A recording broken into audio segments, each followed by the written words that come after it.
Very much, Your Excellency, for making this invitation. We'll get straight to it. Your Excellency, you have 20 minutes within which you'll be telling Ghanaians some of the key policies you intend to roll out if you get the opportunity to remain in the Flagstaff House come January 7, 2017, and the clock starts. Thank you very much, Selikam, yeah? Yes, please. Yeah, I'm most grateful. Let me thank you for giving me the opportunity to reach such a wide audience, you know, in the run-up to what is a critical election for Ghana. I want to congratulate the staff and management of GBC for a good job. I have been associated with this corporation for some time, especially when I was Minister of Communications. And I'm happy to be back here after so many years in the station of the nation. Thank you very much, Your Excellency. A round of applause for GBC. I had to take that. But above all, I wish to thank the Ghanaian people for the opportunity to serve as their president over the last term of office. It's been a challenging period, but the saying goes that when the going gets tough, the tough get going. We've had to make very many challenging decision points, and I believe that those decision points have been made in the interest of national progress and development.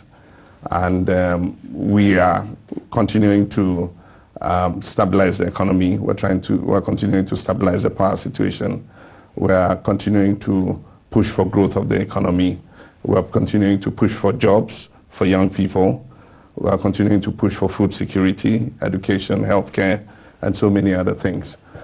In the period that I've been president, I, being a mere mortal, may have made mistakes, but I believe that in every mistake I've made, I've done it out of good faith to serve my nation. And every decision I've taken has been in the national interest. We were faced with three main challenges. Stabilizing deficit of almost 12%. The second was resolving a power crisis that was crippling the economy and slowing growth. And the third was restoring social and economic infrastructure that was in a state of disrepair.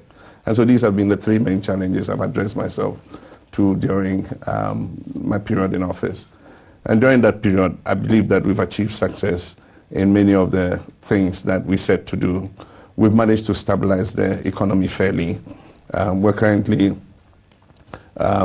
seeing macro indicators that are looking quite good and pointing in the right direction. We've also taken the bull by the horns and stabilized the power situation as of now.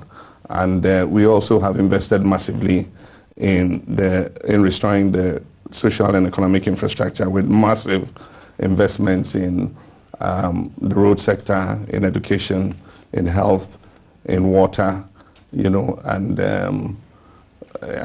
other sectors, agriculture, expansion of our ports, rehabilitation of our railways, revamping of many factories that were closed down.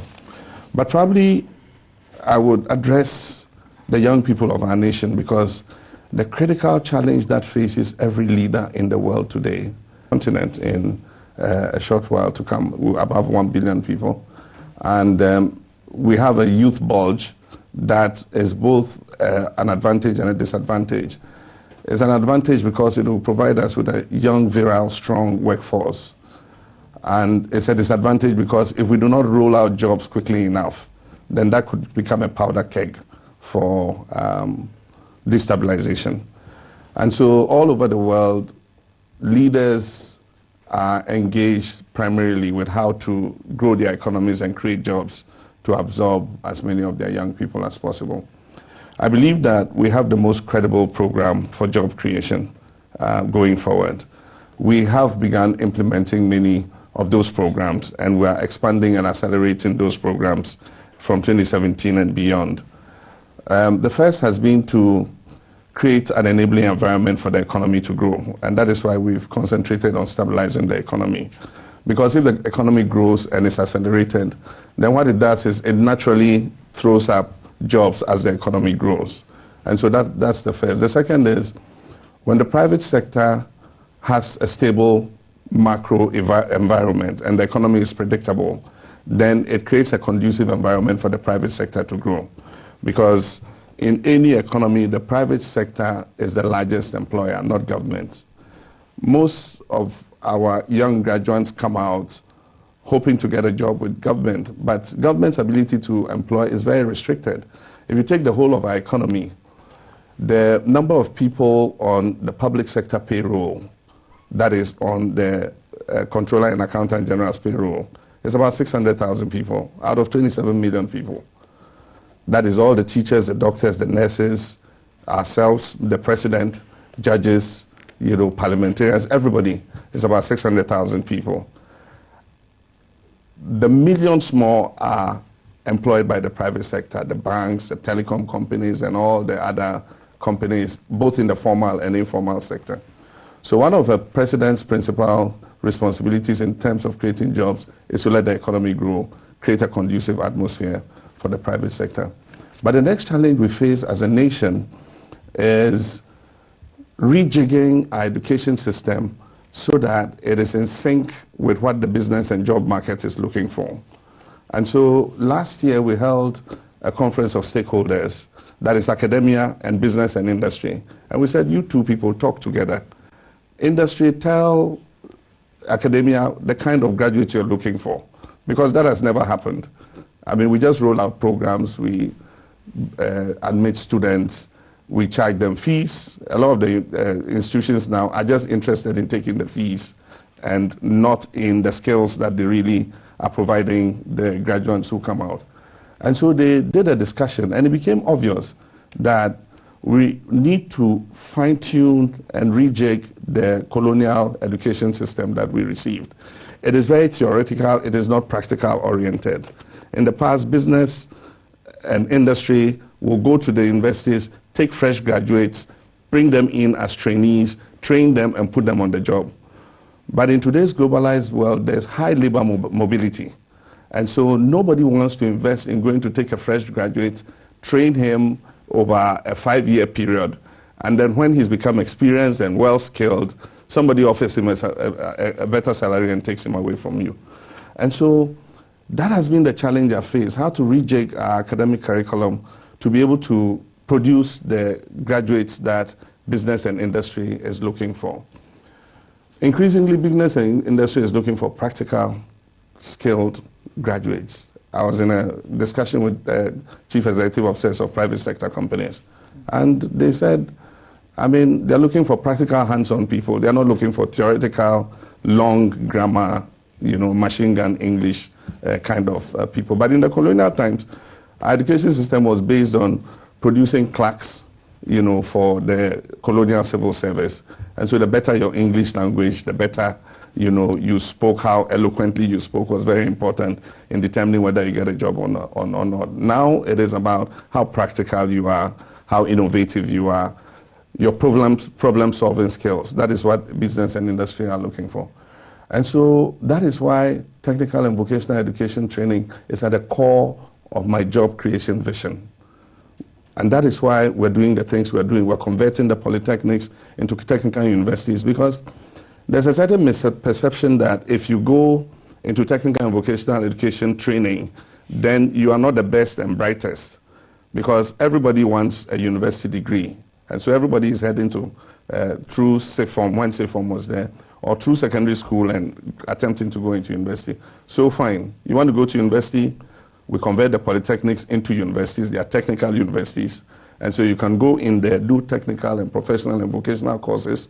You come out with a degree, like your colleague who goes to the traditional universities. But the point is, you'll be coming out in professions that business and industry are currently looking for.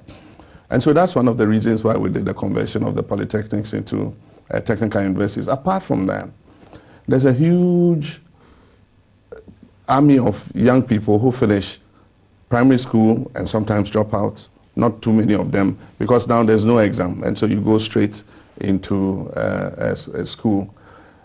JHS, some drop out, some continue into SHS. And these are people who need hands-on skills to be able to enter the world of work. So electricians, plumbers, and so many other things. And so we're doing skills development for that category of people. But I just want to say that there are challenges that we have faced together as a people, and I've called on Ghanaians to make sacrifices. We've sacrificed together. The heavy lifting has been done. Over these 4 years, we've done the heavy lifting. And as I've said on the campaign trail, we have been involved in building the foundation. When you build a house, the most difficult part of the house to build is the foundation. And so this 4 years has been the foundation laying, digging the trenches, pouring in the concrete, putting the iron rods, putting filling, ramping the filling, pouring the concrete over the foundation. And I believe that in my second term, there's not much heavy lifting to be done because we've done the structural reforms that were needed to make the economy come back onto the path of growth. It's going to be the block work that you put on top of the foundation, and that is much easier. Anybody can arrange blocks and do the rest of the work much easier. But of course, according to the design of the house, and that design is based on the foundation that we have laid, because you must know where the toilet is and where the bathroom is, or else if you come and say you want to raise those blocks, you end up putting the bathroom where the toilet should be and the living room where the kitchen should be. And so I want to thank Ghanaians for the opportunity to serve. I believe that I've served with dedication. It's been tough going forward, but we have been through this together. And I believe that we are on the cusp of brighter days ahead. Indeed, everybody has very high hopes about Ghana's prospects because of the structural reforms that we have carried out. And one of the beauties of nature is that that beautiful baby that is born was preceded by labor pains. And so you suffer to gain. You don't get any good thing, without striving for it. And so over the last 4 years, we have striven together as a nation. And I believe that we're on the cusp of reaping, what we have sown. The general consensus is that from 2017, Ghana is going to see quite accelerated growth. And if you look in our manifesto, with some of the things that we're doing, we are confident that we're going to take Ghana to the next level, create more jobs for our people, improve food security by increased agriculture, continue our strong investment in public works, because public works stimulates the economy and creates jobs in itself. And after you have finished the public works, it also creates opportunity for jobs and growth. And so let me thank you again for having me, and to thank your audience, and to thank the people of Ghana for the opportunity to serve as their president. Thank you. A round of applause for the president.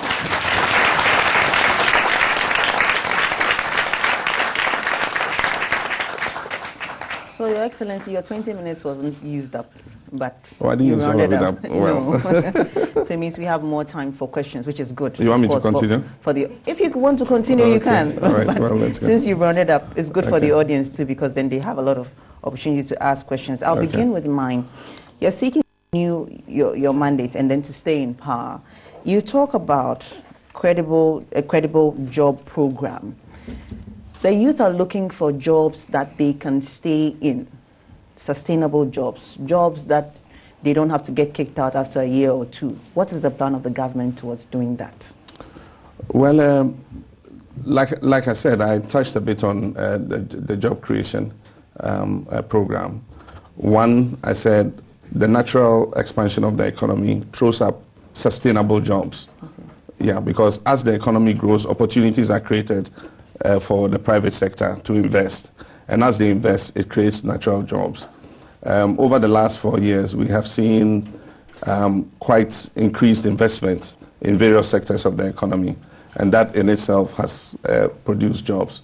If you take the public investments we've made in terms of investment in public works, we estimate that at least 400,000 jobs were created from the artisans who worked on the schools, the community-day senior high schools, from the artisans who worked on the health facilities, polyclinics, hospitals, and so on and so forth, from the electricians and other laborers who have been engaged in extending electrification to various communities, from the plumbers and others who are in the water sector, in extending small town water systems to various communities, from the engineers, civil engineers, excavator operators, bulldozer operators, crane operators who work for contractors in the road sector.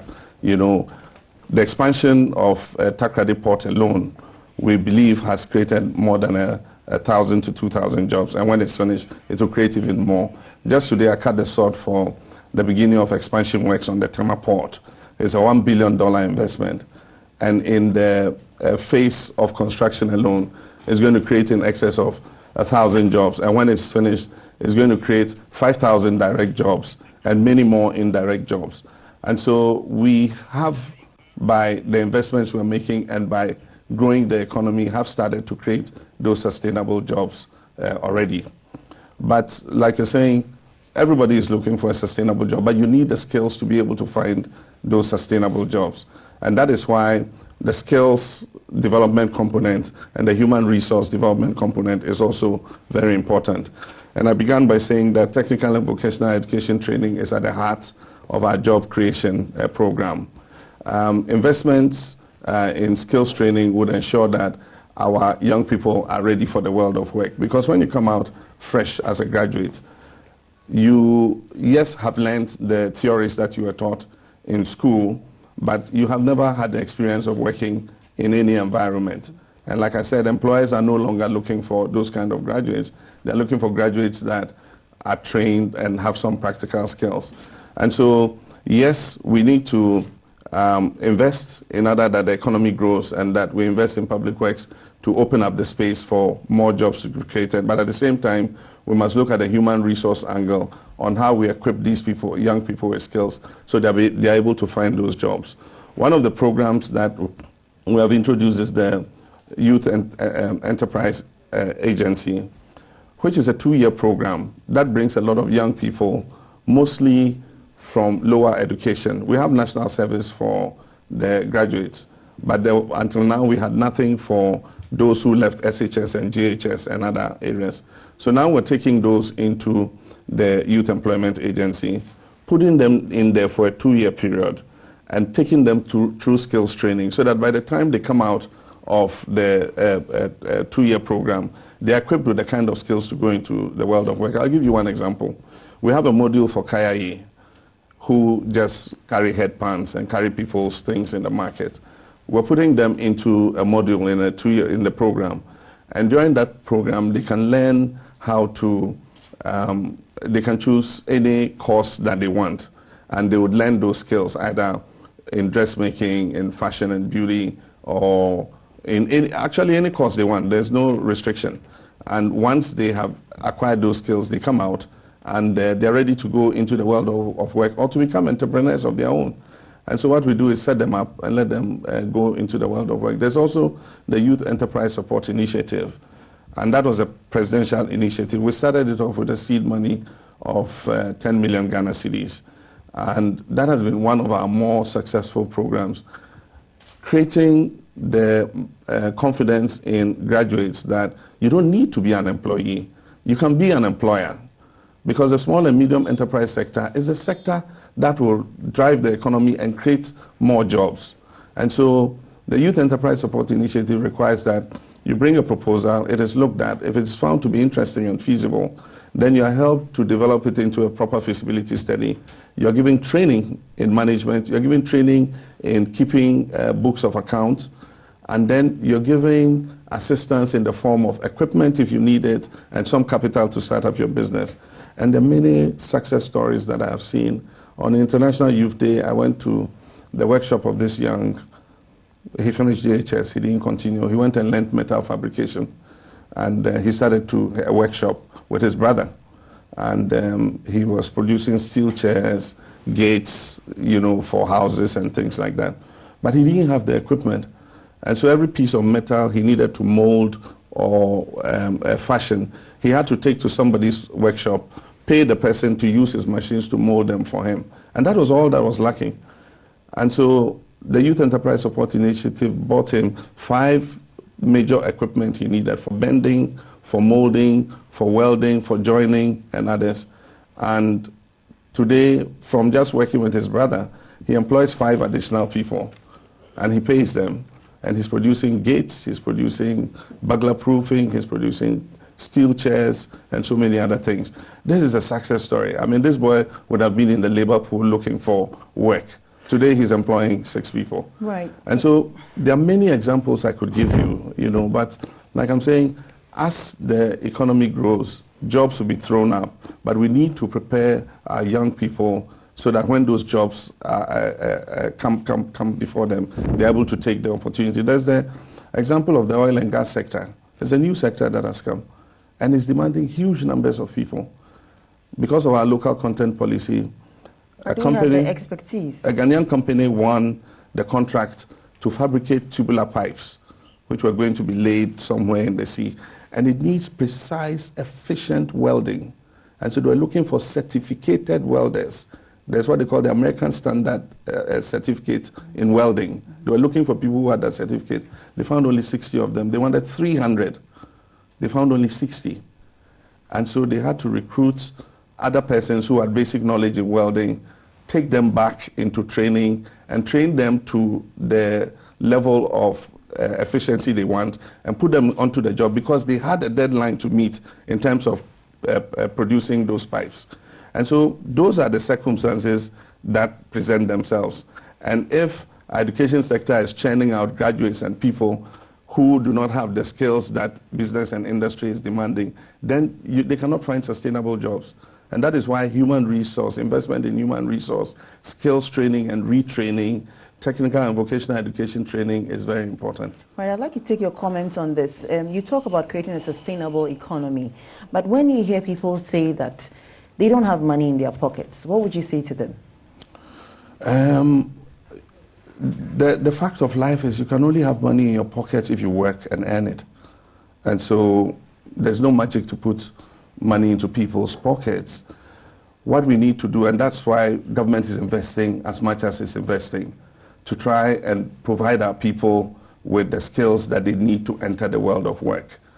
If you sit at home and you don't take advantage of the opportunities, money is not going to magically come and appear in your pocket, or nobody is going to come to your house and say, put this in your pocket. You have to come out and take the opportunities that present themselves, learn a skill, go into the world of work, and you'll be able to put money in your pocket. And so what government is doing is investing to create the situation so that as many of our people can take their opportunities as possible. And so we're doing this in all sectors. In agriculture, if you take cocoa, cocoa has become a very important occupation for our people. Before, the mindset was that it was only our old grandfathers and mothers in the villages who worked on cocoa farms. Today, you should see the young people who are going and acquiring land and planting cocoa. Because one, they are hybrid seedlings that begin producing in 4 years, and two, the price is good. And so people are going and establishing cocoa farms and working on cocoa farms and making more money than they would have made if they were working in an 8-to-5 job. And so opportunities are opening up in all sectors, but nobody is going to come and put that salary in your pocket if you don't take advantage of the opportunities that exist, you know, to be able to find a job and be able to do work and earn money. And of course, as we grow the economy, it ensures that our GDP per capita goes up. It ensures that there's more money available in the system, and it will come to those who go and seek it. And so government has been investing, our economy has been growing respectably. We are looking to accelerate that growth to above 8%. And I'm sure that once the economy is growing that fast, it will create more jobs. In the ICT sector, I opened the Accra Digital Center. It has the potential to produce 12,000 direct jobs. But then, if you sit at home and there's no money in your pocket and you don't take advantage of the Accra Digital Center, we are encouraging startups to come and set up there to produce apps And before I opened it, there was an exhibition, and I was amazed at some of the things our young people can do. There were young people who had created all kinds of apps. There was one of them I saw that, I've forgotten the name of the app, but it just provides more convenience on your mobile phone. You press it, and it tells you all the events that are taking place all over the country. And so if you want to go to a film show, you want to go to something, you just press the app, and it will tell you there's this movie here, there's this dance here, there's this cultural event here, there's Miss Ghana here, there's that there, and then you can decide where. You can even book online your seats, you can pay for the ticket using your app. And so we have such talents, and government is going to make sure that we create the opportunity for our people to be able to take advantage of it.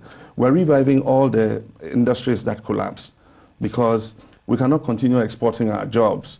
We're adding value to our products instead of exporting them in the raw form. 2 days ago, I opened the second largest gold refinery in Ghana near the airport, so that we can refine our gold before we export it, instead of exporting the raw bullion. And that is going to create 300 jobs. Aside from that, the Kumasi shoe factory was closed down. We used to import every single piece of our security boots from abroad. Today, the Kumasi shoe factory is producing boots for our immigration service, for our police service, for our military, and so on and so forth. It's employing 200 young Ghanaians. We've revived the Commander Sugar Factory. It's Ghanaians who are going to be employed there. And in the outgrower scheme that is needed to supply it with sugarcane, we're looking at 7,000 farming outgrowers who would supply this factory with sugarcane, have a ready market for their sugarcane produced. We are looking to revive the Aboso glass factory, because every single piece of glass in this country is imported, from louver blades to drinking glasses to beer bottles to, every single piece of glass. And yet we have the silica sand here in Ghana. We have the factory, the Aboso glass factory, and we just need a PPP to revive it and start producing, for instance, beer bottles. If we started producing beer bottles, considering the amount of beer we drink in this country, the bottles that get broken, we don't have to import it from anywhere. Considering the housing market, the sliding windows and things, the glass can be produced here. Mirrors that we look in to see how our faces look every morning are all imported, when we can produce them here. And so there is so much potential, and that is the kind of investment that government is doing, to try and ensure that our productive forces are unleashed. Right. We revived the state transport company by providing them with new buses, so that the workers there can be guaranteed a job. The Temoil refinery was in a state of shambles. Today we have revived it. Temoil refinery is working efficiently and providing petroleum. We're even looking at expanding the refinery to 100,000 barrel a day refinery. So a lot of investment is going into the productive processes of this country, in order that we can throw up more jobs for our people.